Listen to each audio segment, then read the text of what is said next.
Assalamualaikum warahmatullahi wabarakatuh. Bismillahirrahmanirrahim. Alhamdulillahi rabbil alamin.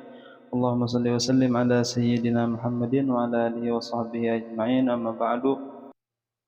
Para pemirsa yang dimuliakan Allah Subhanahu wa taala, kunci hidup bahagia adalah beriman dan melaksanakan ajaran Nabi Muhammad sallallahu alaihi wasallam.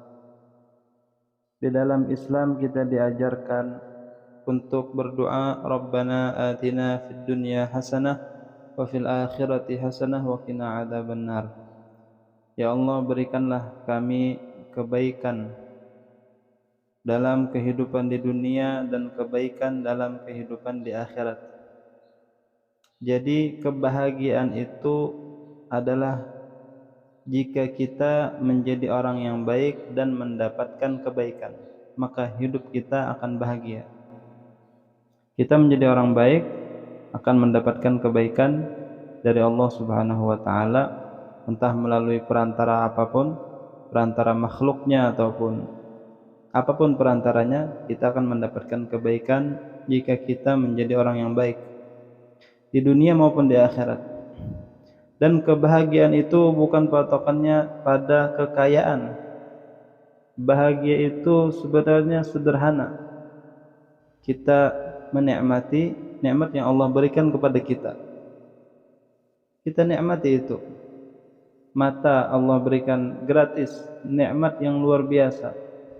Percuma Anda punya gedung yang mewah, harta yang banyak kalau buta. Ya kan? Nikmat sudah Allah berikan kepada kita, tinggal kita nikmati dengan menggunakannya kepada jalan yang mubah atau gunakan kepada jalan yang sunnah, ataupun kita gunakan kepada jalan yang diridhai oleh Allah Subhanahu wa taala. Gunakan mata membaca Al-Qur'an, nanti itu akan mendatangkan kebahagiaan di akhirat. Gunakan mata untuk memandang indahnya ciptaan Allah Subhanahu wa taala, itu mendatangkan kebaikan, kebahagiaan di dunia. Tapi jangan gunakan mata kita untuk memandang maksiat, itu akan mendatangkan mungkin kesenangan di dunia tapi kesengsaraan di akhirat. Jadi kita perlu menimbang setiap perbuatan yang kita kerjakan. Ini adalah perbuatan baik ataukah perbuatan buruk. Semua memiliki konsekuensinya masing-masing.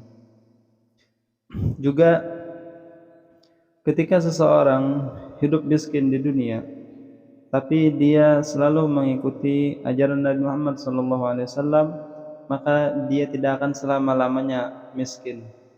Karena dia hidup di dunia mungkin hanya sekitar 60-70 tahun. Mungkin selama itu dia bisa merasakan kemiskinan.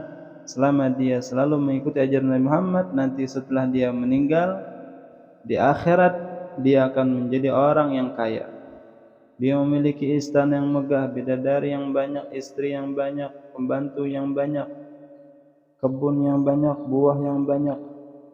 Semua dia miliki asalkan dia mengikuti ajaran Nabi Muhammad sallallahu alaihi wasallam. Nah, jadi itulah kunci kebahagiaan, beriman kepada Allah, kepada Nabi Muhammad, mengikuti ajaran Nabi Muhammad, maka pasti orang itu akan bahagia di dunia maupun di akhirat. Salah satunya juga kita mengikuti seperti apa yang disampaikan oleh Nabi kita Muhammad sallallahu alaihi wasallam, "Unzuru ila man huwa asfala minkum wa la tanzuru ila man huwa fawqakum, fa innahu ajdaru alla tazdaru ni'matallahi 'alaikum." Kata Nabi, sering-sering kalian selalu memandang kepada orang yang berada di bawah dari kalian. Dari segi ekonominya kita pandang orang yang berada di bawah kita, niscaya kita akan bersyukur.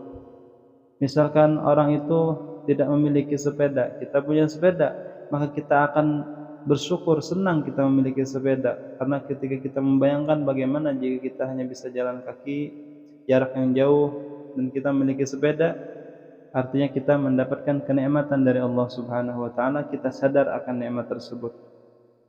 Dan jika kita memiliki motor, kendaraan, kita lihat orang yang tidak memiliki motor atau hanya memiliki sepeda, kita bandingkan nikmatnya, kita mendapatkan keistimewaan nikmat dari Allah, maka kita akan bisa bersyukur.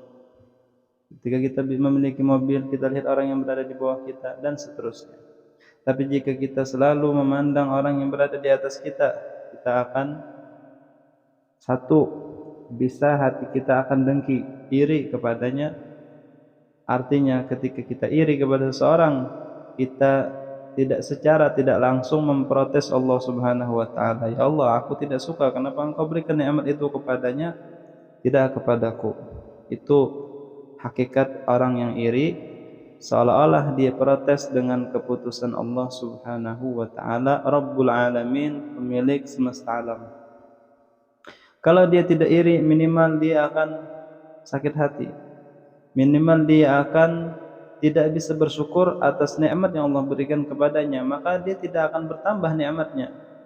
Kenapa? Karena dia tidak mensyukuri nikmat yang ada pada dirinya. Apa sebabnya? Dia memandang nikmat yang ada pada orang lain. Jadi kita tidak usah berkaca kepada orang lain tentang ekonomi mereka yang meningkat, mereka menjadi kaya, tidak usah.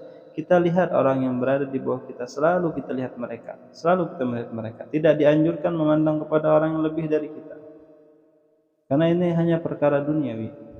Tapi jika perkara ukhrawi, perkara akhirat, kita lihat orang yang lebih istiqomah, lebih banyak ibadahnya dari kita, kita lihat mereka, supaya kita terdorong bertambah semangat beribadah kepada Allah Subhanahu wa taala. Jadi perkara dunia lihat yang di bawah kita, perkara akhirat lihat orang yang berada di atas kita, seperti itu. Fa innahu ajdaru alla tazdaru ni'matallahi 'alaikum, kata Nabi, supaya agar kalian tidak menganggap remeh nikmat yang Allah berikan kepada kalian. Lalu kalian bersyukur. Ketika kita memandang orang yang di bawah kita, kita akan bersyukur. Dan jika kita bersyukur, maka nikmat tersebut akan ditambah oleh Allah Subhanahu wa taala.